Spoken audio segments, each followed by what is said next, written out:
Hello, good evening, नमस्कार। मैं हूं आरती राय। गुरु स्थल के इस यूट्यूब चैनल में आप सभी का स्वागत है। कैसे हैं आप लोग? आशा और उम्मीद करती हूं बहुत अच्छे होंगे। और सुनाइए, कैसे हैं आप लोग? अच्छे होंगे। चलिए, पढ़ाई हो रही है ना आप सब लोगों की? ऐसा लग रहा है कि समझ नहीं आ रहा आप लोगों को मेरी बात, है ना? इसलिए कुछ लोग जो है देखना बंद कर दिए हैं। चलिए, कोई बात नहीं। जो देखेगा अपना अपना नज़रिया है। जो देखेगा कुछ न कुछ सीखेगा। जिनको भाई शॉर्टकट वाला तरीका अच्छा लगता हो वो अपना वहाँ भी देख सकते हैं, है ना?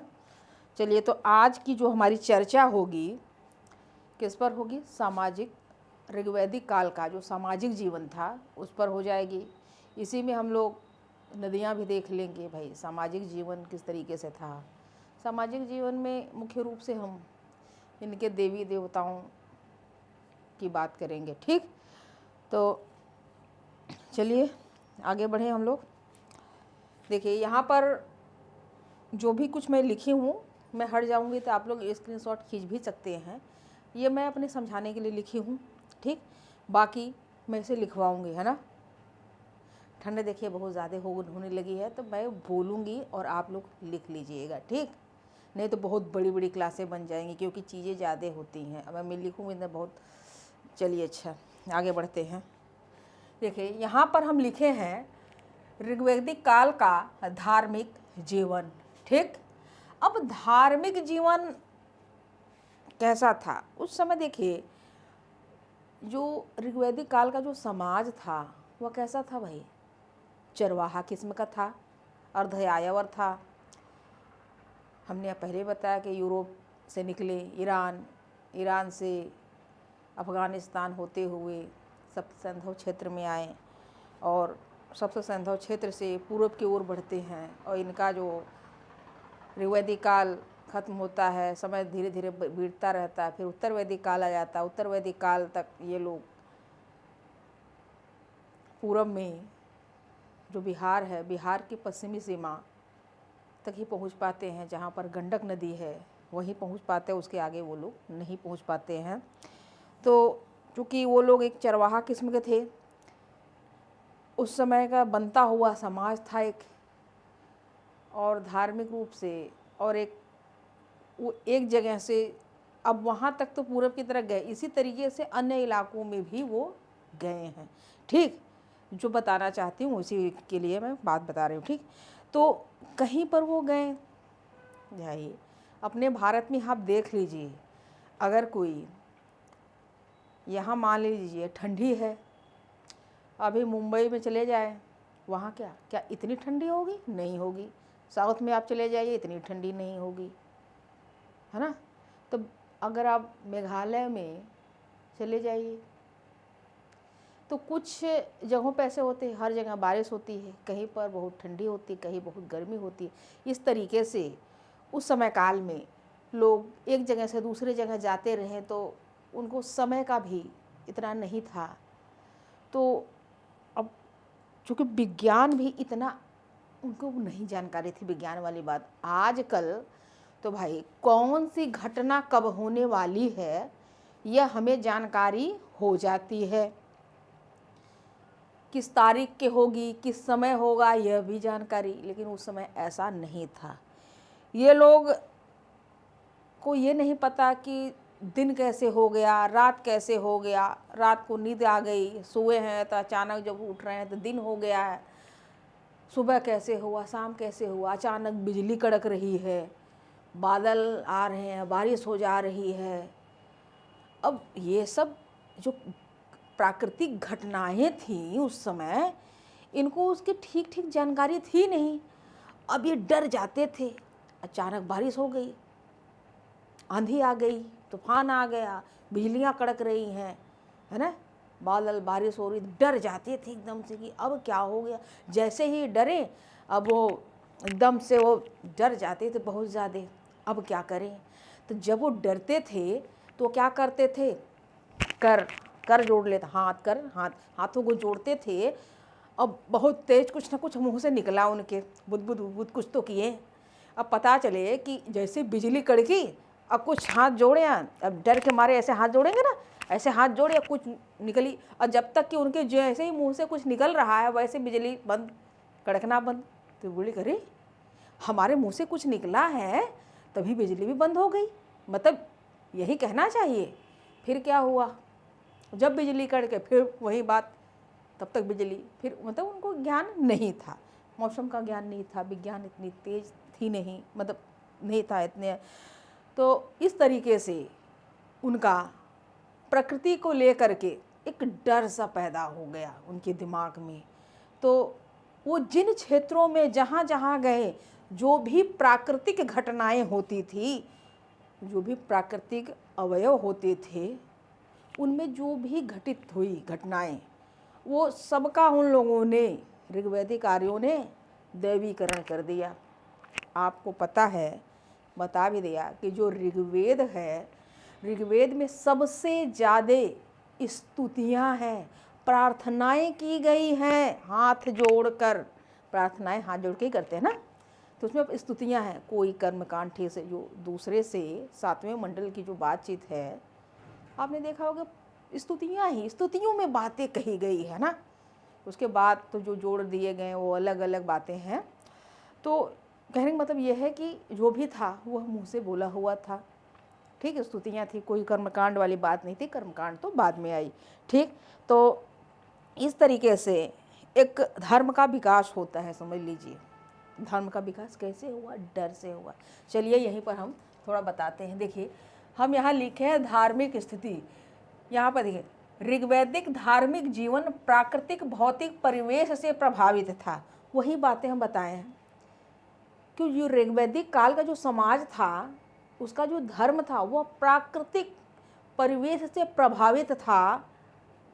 वही बात, बिजली कड़क गई है ना, बादल उमड़ के आया, बारिश होने लगा, अचानक तूफान आ गया।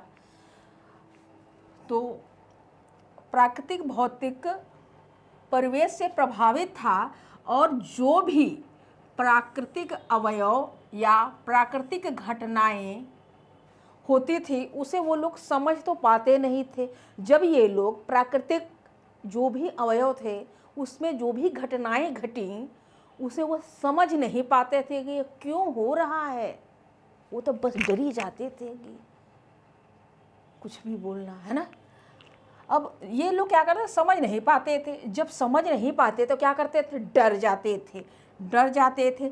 इस डर की वजह से उस समय काल में, उस समय ऋग्वैदिक जो समाज था, उस समय जो जो प्राकृतिक घटनाएं हुई, उस समय जो भी प्राकृतिक घटनाएं हो रही थी और जिन क्षेत्रों में हो रही थी, जो भी घटनाएं हुई जिन क्षेत्रों में हुई, इन सब का ऋग्वैदिक आर्यों ने क्या कर दिया, इन सब का दैवीकरण कर दिया। अर्थात देवी देवता आ गए, दैवीकरण कर दिया कि भाई ये कोई देवता है, दैवीकरण कर दिया, मतलब देवता लोग आ गए, देवियों भी कुछ आई, ठीक। अब यानी कि ऋग्वैदिक काल के आर्यों ने प्रकृति का दैवीकरण कर दिया, ठीक। अब दैवीकरण कैसा, बहुदेववाद को प्रदर्शित करता है। एक देवता नहीं, बहुत सारे देवताओं का दैवीकरण हुआ। भाई एक स्थान पे तो ये गए नहीं, जिन जिन क्षेत्रों में गए उन उन क्षेत्रों के हिसाब से दैवीकरण कर दिया। भाई देवता ही देवता, बहुदेववाद की बात है, यहाँ पर बहुत सारे देवता हैं। अब यहाँ का जो समाज था, ऋग्वैदिक काल का जो समाज था, वह पितृसत्तात्मक था, पुरुष प्रधान समाज था। तो जब देवताओं का दैवीकरण हुआ तो सबसे ज़्यादा पुरुष देवता का ही दैवीकरण हुआ, महिला देवता का ना के बराबर। एक दो महिला देवियों का ना के बराबर गिनती है, एक दो देवियां हैं, ठीक। फिर से सुनिए कि बहुदेववाद को प्रदर्शित करता है वह समाज, दैवीकरण कर दिया। ऋग्वैदिक समाज पुरुष प्रधान था, तो पुरुष देवता की प्रधानता दिखाई पड़ती है। ठीक, पुरुष, ऋग्वैदिक जो समाज था वह पुरुष प्रधान था, इसीलिए पुरुष देवता की भी प्रधानता दिखाई पड़ती है, महिला देवी कम देखने को मिलती हैं। ठीक,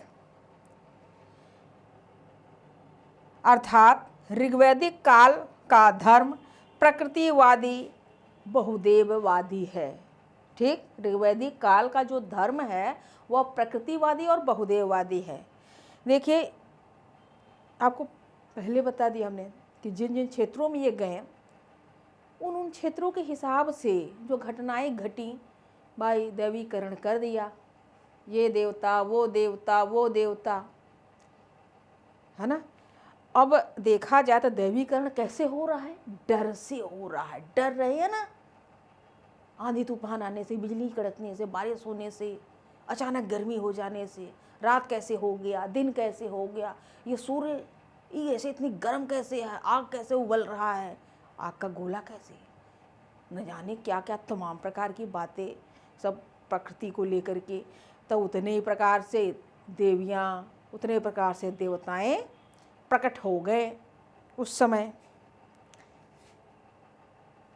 प्रकट हो गए मतलब मूर्ति रूप में नहीं, मूर्ति रूप में तो बाद में हुआ। ठीक, हालांकि ऐसा नहीं, आपने देखा कि वो पहले भी हो चुकी थी मूर्ति वाली बात, सिंधु सभ्यता में हमने देखा ना। ठीक, लेकिन उस समय आर्यों के समय नहीं। ठीक, यहाँ पर देखिए डर जाते हैं तो इतने सारे कारनामे हो जाते हैं प्रकृति को लेकर के। ठीक, यानी कि डर से ही डर से धर्म की शुरुआत होती है, धर्म संबंधी बातों को स्थान मिलता है। प्राकृतिक घटनाओं के घटने से दैवीकरण हो गया और धर्म को स्थान मिल गया, धर्म संबंधी बातें आई। और बाद में क्या हुआ, जब धर्म संबंधी बातें को स्थान मिल गया तो कर्मकांड को भी स्थान मिल गया, फिर कर्मकांड भी शुरू हो गए बाद में। पर शुरुआत तो डर से ही हुई, है ना। आज भी बहुत सारे समाज में बाबा जी लोग होते हैं, बड़ा डरवा देते हैं, है ना। पर सत्य कहें तो जो प्राचीन काल के जो विद्वान थे, जो ऋषि थे, वो सब के सब गृहस्थ जीवन से ही जुड़े थे। वो उसी गृहस्थ जीवन में अपने ज्ञान को बढ़ाते थे। आज उन्हीं का दिया हुआ चीज़, बहुत सारी चीज़ अभी तक मौजूद है, मतलब कि उसमें थोड़ा बदलाव होता रहा है पर अभी भी है। ठीक, अब आजकल समाज में धर्म का जो पालक होता है कि हम बहुत बड़े विद्वान हैं धर्म के, वो सबसे पहला काम यही करता है कि हम तो शादी नहीं करेंगे। अब शादी नहीं तो करता है, लेकिन समय के साथ वो शादी वाले कांड भी कर डालता है। ठीक, इसलिए प्राचीन काल में जितने भी ऋषि मुनि थे सबकी पत्नियां थी। शादी कोई बंधन नहीं है, देखिए, है ना। हाँ, एक सामाजिक दबाव थोड़ा सा जिम्मेदारियों के लेके ज़रूर हो जाता है। अगर इसमें देखा जाए तो पुरुष के मुकाबले महिलाएं ज़्यादा जिम्मेदारी में दब जाती हैं। पर अगर एक जो है सामंजस्य बैठा के चला जाए तो जिम्मेदारियां कुछ कम हो जाती हैं, पर महिलाओं को लेकर के थोड़ा सा ज़्यादा हो जाता है। और उसी प्रकार से पुरुष के प्रति भी जिम्मेदारियां बढ़ जाती हैं कि भाई नौकरी करनी ही करनी है, अगर आप नहीं करते हैं तो परिवार खर्च नहीं चल पाएगा। ऐसे तमाम बातें होती रहती हैं। ठीक, तो उस समय फिर क्या हुआ, अब जब कर्मकांड को स्थान मिला तो कर्मकांड के बाद धार्मिक संस्कार भी शुरू हुए। कर्मकांड के बाद फिर क्या हुआ, अब धार्मिक संस्कार भी शुरू हुए। यज्ञ का महत्व, जो धार्मिक संस्कार जो था ना, उस समय यज्ञ का महत्व नहीं था। मतलब ऋग्वैदिक काल में धार्मिक संस्कार में यज्ञ का महत्व नहीं था, बाद में हुआ था। ठीक, और प्रार्थना आराधना मंत्र ज़्यादा देखने को मिलते हैं। ऋग्वैदिक काल में अगर संस्कारों की बात करें तो उस समय मंत्र आराधना के मतलब प्रार्थना के माध्यम से ही पूजा उपासना करते थे, यज्ञ वगैरह नहीं करते थे। यह बाद में हुआ। ठीक। ऋग्वैदिक आर्य पारलौकिक में विश्वास नहीं करते थे। ऋग्वैदिक आर्य पारलौकिकता में विश्वास नहीं करते थे। पारलौकिकता का मतलब कि स्वर्ग नरक की बातें उन्हें ही नहीं पता का मतलब कि वो विश्वास ही नहीं करते थे कि इस जीवन के ख़त्म होने के बाद स्वर्ग भी है, कोई पुनर्जन्म होगा, हम यहाँ पर अच्छा कर्म करें तो हमको वहाँ कुछ अच्छा मिलेगा। ये तमाम प्रकार की बातें वो लोग नहीं सोचते थे, उनके लिए बेकार की थी। वो लोग इहलोक की बात करते थे। यहाँ पर लोग इहलोक में विश्वास करते थे, लोग इहलौकिकता में विश्वास करते थे। पारलौकिकता में यानी स्वर्ग वाली बात नहीं, वह इहलौकिकता में विश्वास करते थे कि इस धरती पे ही जो है सब धरती पे उस समय भाई पुत्र की कामना, युद्ध जीतना, भौतिक सुख, यही सब तो था। इन्हीं सब चीज़ों को वो देवताओं से मांगते भी थे। ठीक। अब इहलौकिकता में विश्वास करते थे यानी इस पृथ्वी वाले जीवन पे जो हम जीवन में है, जो भी सुख हम भोग ले यही सत्य है, आगे जो है कुछ नहीं है। क्योंकि भौतिक जीवन में समस्याओं से छुटकारा पाने, युद्ध जीतने के लिए, पुत्र की प्राप्ति के लिए इहलौकिक परेशानियों की ये लोग पूजा करते थे, देवी देवताओं की। अब इनको लगता था कि इहलौकिक परेशानियों की वजह से ही इहलौकिक में इस धरती पर जो परेशानियां हैं, प्रकृति का दैवीकरण किया। ठीक। जो भी परेशानियां हैं उसको दूर करने के लिए दैवीकरण तो कर दिया लोगों ने। हमारे धर्म की शुरुआत हुई। फिर से सुन लीजिए, मुझे लगता है कुछ लाइन मैंने चेंज किया है, तो फिर से सुन लीजिए कि ऋग्वैदिक आर्य पारलौकिकता में विश्वास नहीं करते थे, अर्थात स्वर्ग नरक। उस समय लोग इहलौकिकता में विश्वास करते थे, इस जीवन में विश्वास करते थे, क्योंकि भौतिक जीवन में समस्याओं से छुटकारा पाने, युद्ध जीतने, पुत्र के लिए सब बातें होती थी। इहलौकिक परेशानियों की वजह से तो लोगों ने प्रकृति का दैवीकरण किया था। हमारे धर्म की शुरुआत भी इसी प्रकृति से हुई। ठीक। अगर उस समय हम देवताओं की बात करें तो उस ऋग्वैदिक काल में कुल कितने देवता थे? उस समय जब धर्म की शुरुआत हुई तो शुरुआत में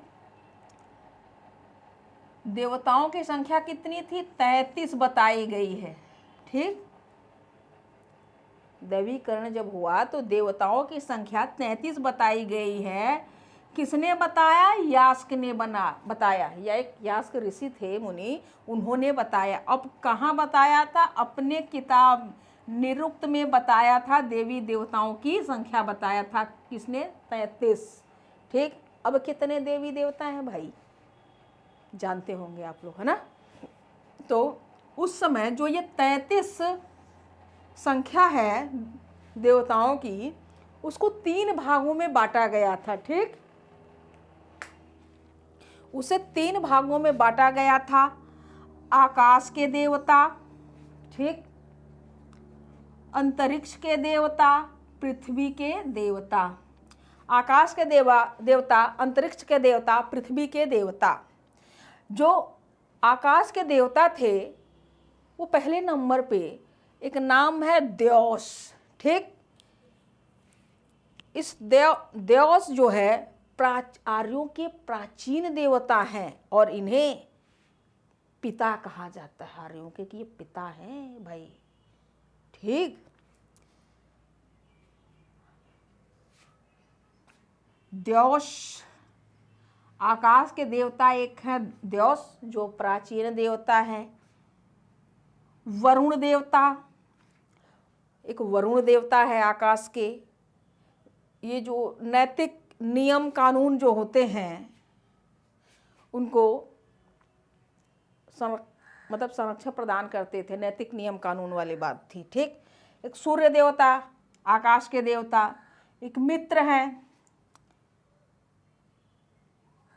विष्णु, अदिति, उषा, और ये वरुण एवं मित्र। यहाँ पर वरुण है और यहाँ पर मित्र हैं। वरुण एवं मित्र का एक साथ कई स्थानों में ऋग्वेद पर चर्चा है। और इस जो मित्र हैं ये प्रतिज्ञा के देवता, यानी कि अगर कोई प्रतिज्ञा करता था ना तो इस वरुण देवता को साक्षी मानता था। ये प्रतिज्ञा के देवता थे। और ये मित्र जो है, मित्र जी प्रतिज्ञा के देवता थे और वरुण के नेत्र माने जाते थे। ठीक, मित्र। अंतरिक्ष की देवता की बात करते हैं। अंतरिक्ष के देवता में इंद्र का 250 बार उल्लेख हुआ है ऋग्वेद में। इंद्र बादल और युद्ध के देवता माने जाते हैं। रुद्र अंतरिक्ष के देवता हैं। औषधियों के रक्षक माने जाते हैं। एक प्रजापति हैं, पर्जन्य हैं। पर्जन्य वर्षा के देवता माने जाते हैं।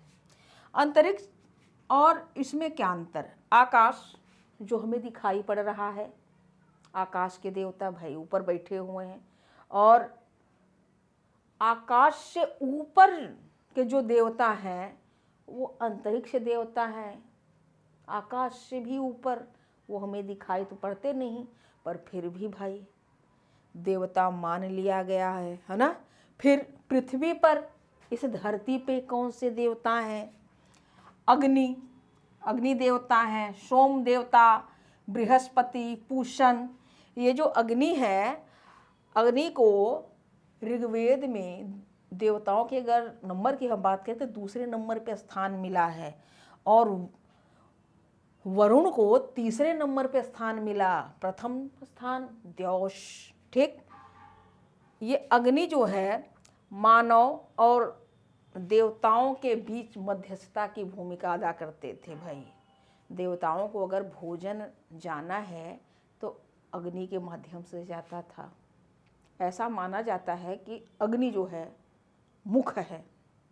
हम जो भी आहुति डालेंगे, यज्ञ करेंगे अग्नि में, तो वो सीधे देवता जी के पास स्वर्ग में, आकाश में पहुंच जाएगा, है ना। अच्छा, हमारे यहाँ शादी ब्याह होता था तो कुछ लोग गीत भी गाते थे। गीत, उसमें कुछ बोल थे। ये जब वो हवन होता था, हवन मतलब कि पहले तो बड़े बड़े यज्ञ होते थे, अब तो यज्ञ का एक छोटा हवन रूप हो गया है। तो उसमें कुछ लाइन थे कि धुआं एकाशे में जाए। वो एकाशे का मतलब हम बार बार पूछे एकाशे का, तो बाद में पता चला आकाश। अच्छा, धुआं कि मतलब धुआं जा रहा है आकाश में और वो खा रहे हैं भाई। मतलब उस समय कुछ भोजन वोजन वाला गाना था। खैर कई सारे लाइनें हैं। अब चलिए आगे बढ़ते हैं। सोम का 9वें मंडल में उल्लेख है ना, इसमें सोम के लिए 144 सूक्त है। बृहस्पति, यज्ञ में जब यज्ञ होता था, यज्ञ में देवों का पुरोहित बनते थे। जो बृहस्पति देवता हैं, यज्ञ के समय देवताओं का पुरोहित। ठीक, और पूषण मार्गों की रक्षा करते थे। पूषण देवता जो हैं मार्गों की रक्षा करते थे। तो अब मैं आप लोगों को बोल दे रही हूँ, लिख लीजिए। ठीक है ना, चलिए तैयार हो जाइए। मैं बोल रही हूँ, लिखिए।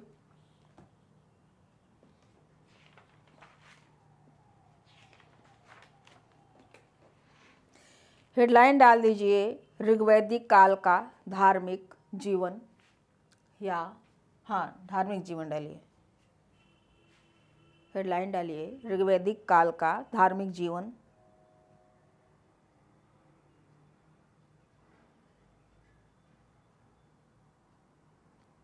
लिखिए, ऋग्वैदिक काल में यज्ञ कर्मकांड की तुलना में ऋग्वैदिक काल में यज्ञ कर्मकांड की तुलना में आराधना का विशेष महत्व था।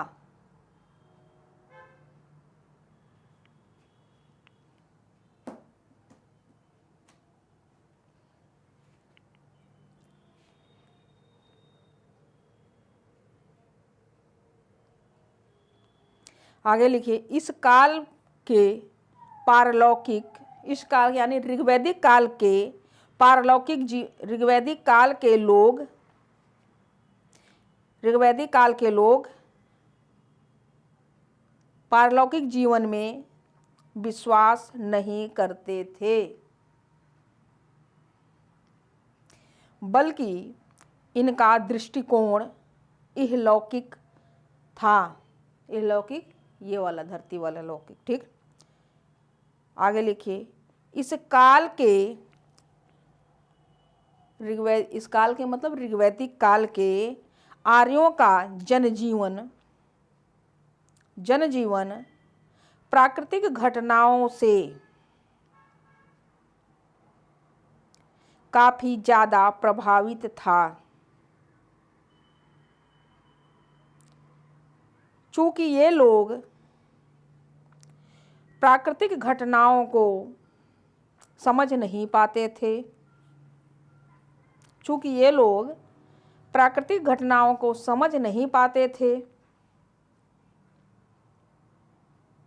इस काल में आर्यों ने प्रकृति तथा प्राकृतिक अवयवों की दैवीकरण कर दिया। फिर से सुन लीजिए,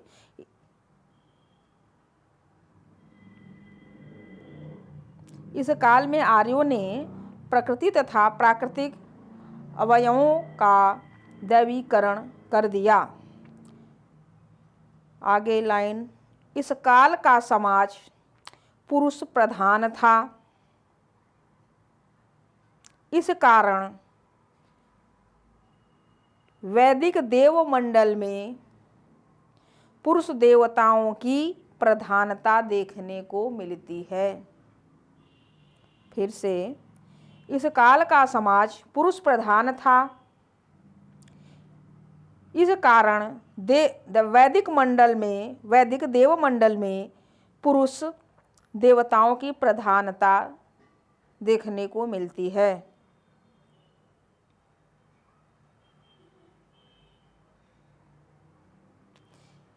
आगे, इस प्रकार ऋग्वैदिक धर्म प्रकृतिवादी, बहुदेववादी के साथ ही पुरुष प्रधान देवमंडल वाला रहा।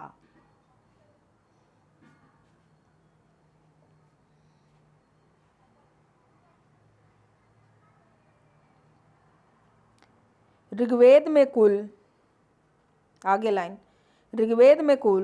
33 देवताओं का ऋग्वेद में कुल 33 देवताओं का वर्णन है। यास्क ने अपने निरुक्त पुस्तक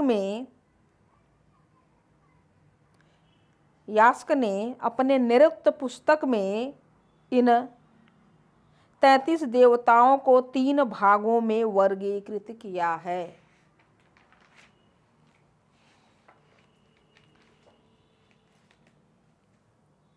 ये आप यहीं लिख लीजिए, आकाश के देवता, एक 3 भाग बांटिए, आकाश के देवता, अंतरिक्ष के देवता, पृथ्वी के देवता, ठीक।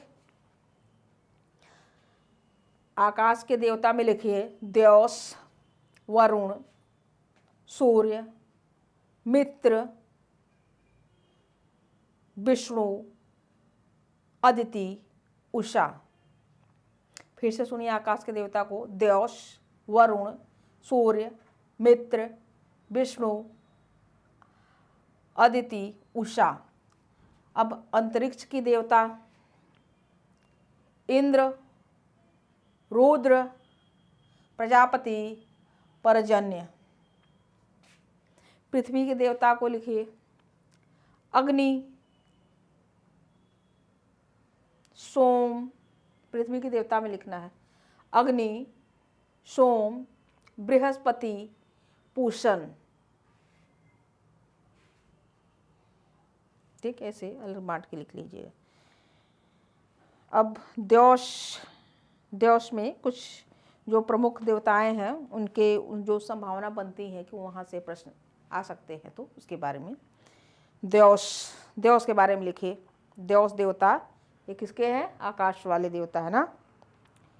लिखिए द्योश ऋग्वैदिक आर्यों का, द्योश ऋग्वैदिक आर्यों का प्राचीनतम देवता था।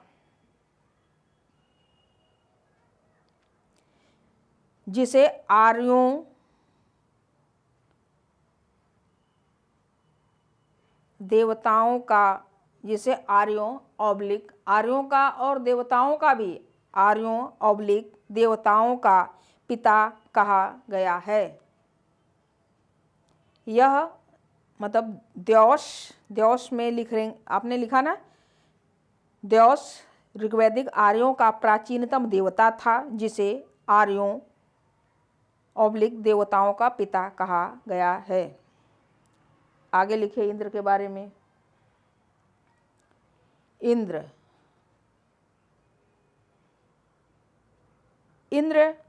ऋग्वैदिक आर्यों का सबसे महत्वपूर्ण देवता था। इंद्र ऋग्वैदिक आर्यों का सबसे महत्वपूर्ण देवता था, जिसका ऋग्वेद में सर्वाधिक 250 बार उल्लेख हुआ है।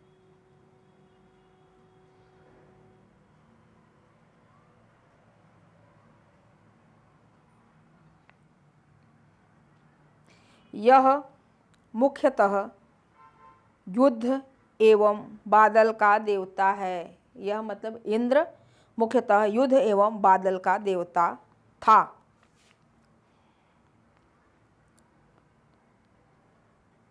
इंद्र के कुछ अन्य प्रचलित नाम हैं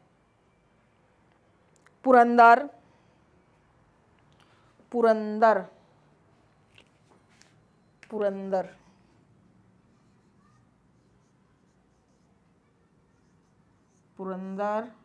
या बिंदी भी आप दे देंगे तब भी चल जाएगा। पुरंदर, पुरभित,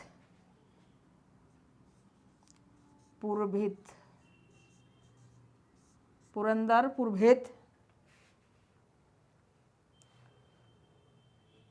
तोनन, ये इंद्र के ही नाम हैं।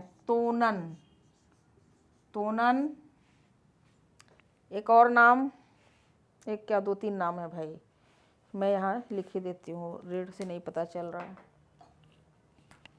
ठीक, देखिए ये इंद्र के नाम हैं पुरंदर, पुरभित, तोनन, ब्रजबाहु,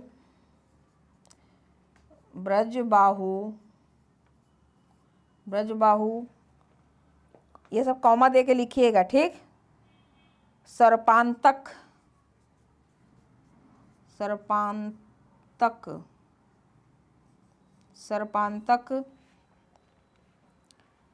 शक्र, ये बहुत सारे नाम है ना। देखिए पुरंदर, पुरभिद बहुत सारे लोग जानते हैं, लेकिन और जो नाम है ना लोग जानते नहीं हैं, तो हो सकता है नाम यही पूछ दे। ठीक, शक्र, मधवा, ये सब इंद्र के ही नाम है। मधवा, कौमा, असुजीत, पुंडरीक,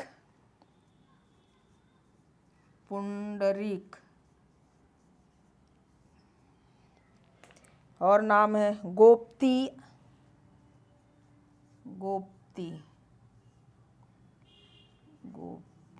गोपिती। ठीक, गोपिती,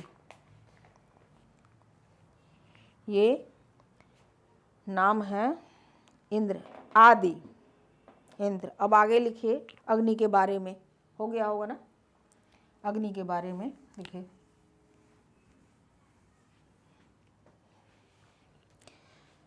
अग्नि, अग्नि के बारे में लिखना है। अग्नि ऋग्वैदिक आर्यों का दूसरा महत्वपूर्ण देवता था, जिसका ऋग्वेद में 200 बार उल्लेख हुआ है। अग्नि ऋग्वैदिक आर्यों का दूसरा महत्वपूर्ण देवता था, जिसका ऋग्वेद में 200 बार उल्लेख हुआ है। आगे लिखिए, अग्नि मानव तथा देवता के बीच, अग्नि मानव तथा देवता के बीच मध्यस्थ की भूमिका में था।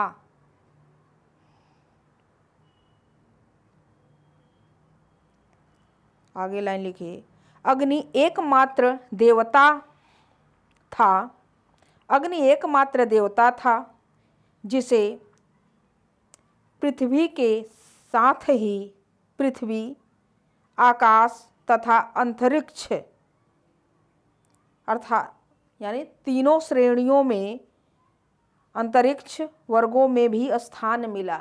यानी अग्नि को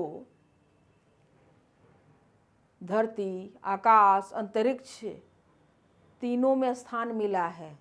तीनों के ये देवता माने गए हैं। ठीक, अग्नि देवता। भाई जब अग्नि से आहुति नहीं मिलेगी तब तो ये खाना भी नहीं पाएंगे देवता लोग, है ना तो अंतरिक्ष वाले, ना ही आकाश वाले, ना ही ये धरती पे जो विचरण करते हैं। तो इसलिए सब लोगों ने अग्नि को अपने अपने में स्थान दे दिया कि आप मेरे घर वाले हो। उन्होंने भी कहा हाँ आप भी मेरे घर वाले हो। ठीक, अब वरुण के बारे में लिखते हैं।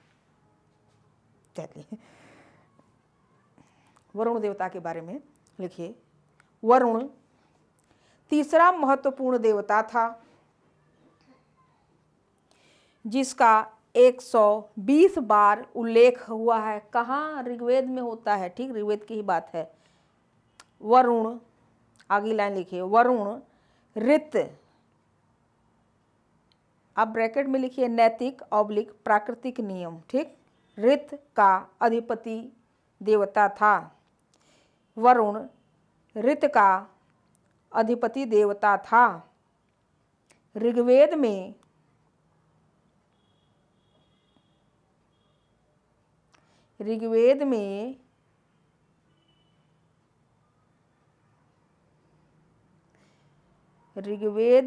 वरुण का उल्लेख इसके सहयोगी मित्र के साथ हुआ है। ऋग्वेद में वरुण का उल्लेख इसके सहयोगी मित्र के साथ हुआ है। आगे लिखिए, ऐसा माना गया है कि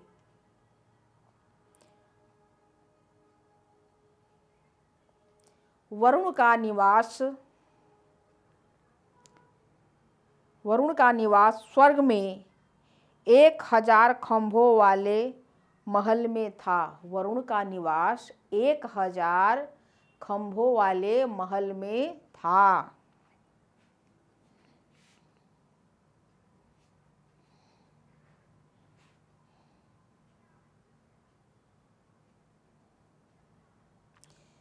रुद्र के बारे में भी लिख लीजिए। रुद्र, ये जो रुद्र हैं, इस समय तो रुद्र हैं भाई, इनको गुस्से वाला भी माना जाता है ना। यही रुद्र की सैंधव सभ्यता में जो पहचान थी पशुपति के रूप में थी, और पशुपति के रूप में किसने पहचान किया था? जॉन मार्शल ने किया था। ठीक, और वैदिक काल में इसी शिव का जो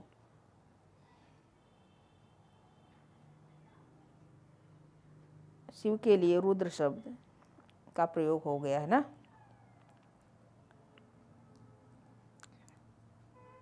रुद्र में लिखिए, यह प्राकृतिक वनस्पतियों का संरक्षक था। रुद्र प्राकृतिक वनस्पतियों का संरक्षक था। रुद्र औषधि का संरक्षक, भीषक,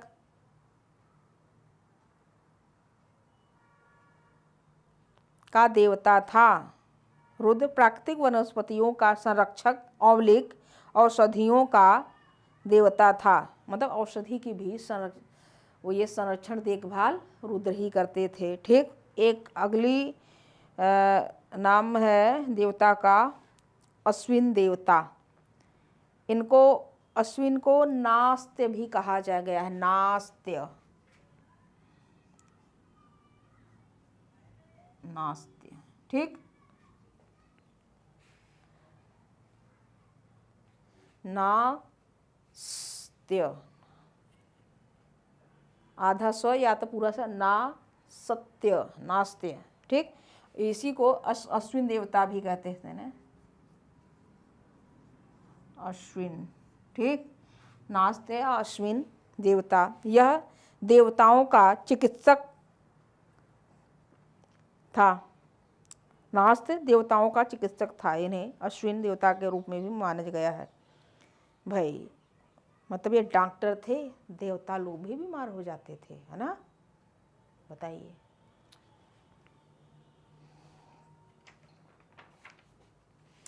सोम, सोम के बारे में लिखिए। सोम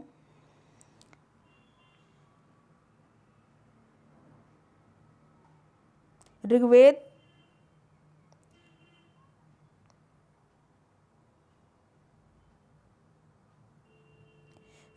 का 9वां मंडल, ऋग्वेद का संपूर्ण 9वां मंडल सोम को समर्पित है।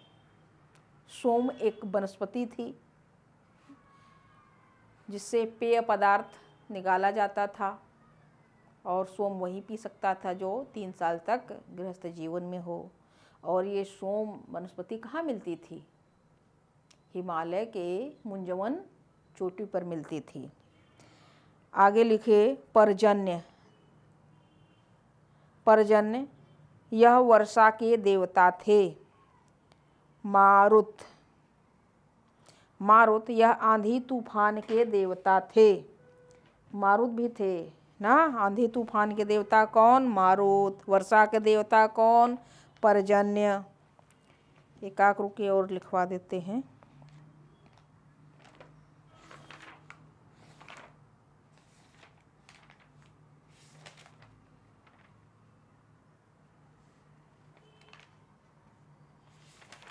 अच्छा, अब इसके बाद आप वो लिख लीजिए।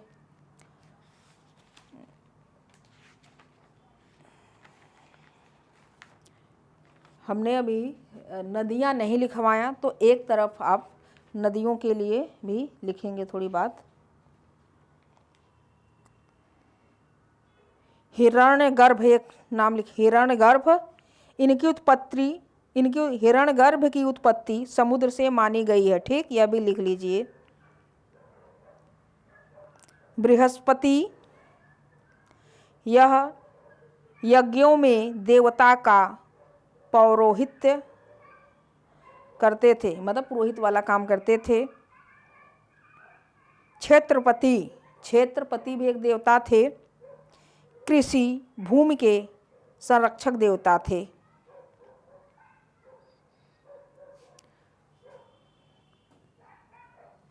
मारुत तूफान के देवता और इंद्र के मित्र थे। मारुत लिखवाया कि नहीं लिखा है हमने?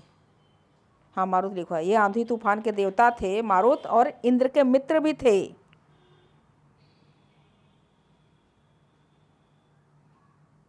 यम, यम के बारे में भी लिख लीजिए। यम सूर्य के ज्येष्ठ पुत्र एवं मृत्युलोक के राजा के रूप में है, और यम प्रथम अमर पुरुष हैं। यानी कि ये जो यम हैं अमर पुरुष हैं भाई, तभी तो सबके प्राण लिए जाते हैं। अमर तो होंगे, अमृत तो है, यानी कि बाकी लोग आए और चल दिए। ठीक। सोम का 9वें मंडल में उल्लेख है और 144 सूक्त होता है। सो में ये लिख लीजिएगा 9वें मंडल 144 सूक्त।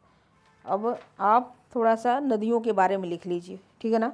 नदियाँ मैं बोल दे रही हूँ नदियों के बारे में।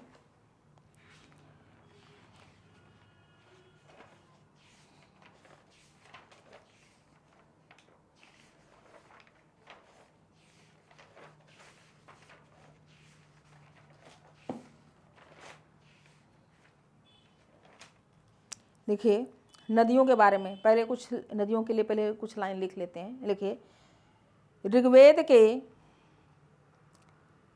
के 10वें मंडल, ऋग्वेद के 10वें मंडल,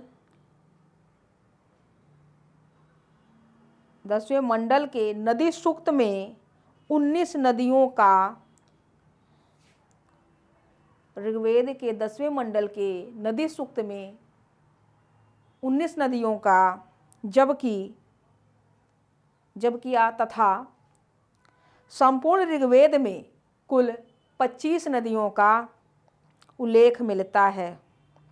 ऋग्वेद के 10वें मंडल में नदी सूक्त है जिसमें 19 नदियों का, नदी सूक्त में 19 नदियों का उल्लेख मिलता है। और पूरे ऋग्वेद की बात करें तो उसमें कुल 25 नदियों का उल्लेख मिलता है। ठीक। इस काल की कुछ प्रमुख नदियों का उल्लेख है। एक तरफ आप प्राचीन नदी लिख लीजिए और दूसरे तरफ वर्तमान नदी, या पहले वर्तमान नदी लिखिए। एक तरफ आप वर्तमान लिख लीजिए, ठीक। इधर लिखिए वर्तमान नदी और इधर लिख लीजिए प्राचीन, ठीक। प्राचीन नदी की बात करेंगे। इधर वर्तमान नदी में बोल रही हूँ, ठीक है। लिखिए सिंधु, वर्तमान नदी में लिखिए सिंधु। सिंधु का प्राचीन नाम भी सिंधु ही था। इसके पास आप लिख सकते हैं कि यह ऋग्वैदिक आर्यों की सबसे महत्वपूर्ण नदी थी जिसका ऋग्वेद में सर्वाधिक बार उल्लेख हुआ है। सरस्वती नदी,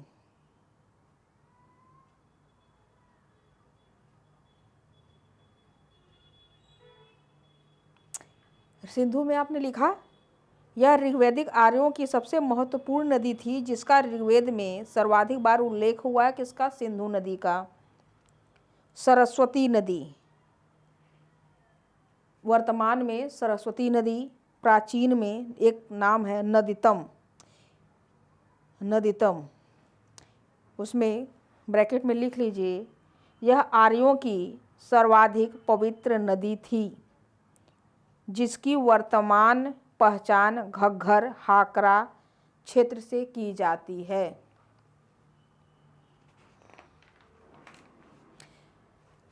आगे लिखिए सतलज, वर्तमान में सतलज नदी,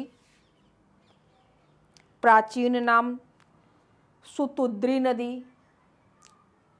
सतलज नदी का प्राचीन नाम सुतुद्री नदी। ब्यास नदी, वर्तमान में ब्यास नदी, प्राचीन में विपाशा नदी। रावी, वर्तमान में रावी, प्राचीन पुरुषणी नदी। चिनाव, वर्तमान में चिनाव नदी, प्राचीन में अस्किनी नदी। झेलम, वर्तमान में लिखिए झेलम, प्राचीन बिस्तता, वर्तमान में काबुल नदी, प्राचीन कुंभा नदी। वर्तमान में स्वात नदी, वर्तमान में स्वात नदी, प्राचीन में इसका नाम था स्वात का सुवास्तु। गोमती नदी वर्तमान में गोमती नदी, प्राचीन में लिखिए गोमल नदी। तो ये आज हम आप लोगों को ऋग्वैदिक कालीन समाज और जो उस समय जो नदियों की जो चर्चा है ऋग्वेद में, नदियों से संबंधित कुछ बातें बता दिया कि प्राचीन में क्या नाम था नदी का और आज वर्तमान में क्या नाम है। तो जहाँ जहाँ से भी प्रश्न उठने की संभावना है उन बातों को चर्चा कर दिया मैंने। आशा करती हूँ कि आप लोगों को अच्छा लगा होगा और आप लोग वीडियो को लाइक कर दीजिए और अपने फ्रेंड सर्कल में इसे शेयर भी कर सकते हैं।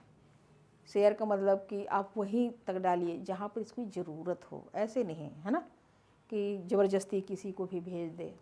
उससे देखिए कुछ होता नहीं, ऐसे इंसान बहुत लोग बुरा मान जाते हैं कि क्या आ गया।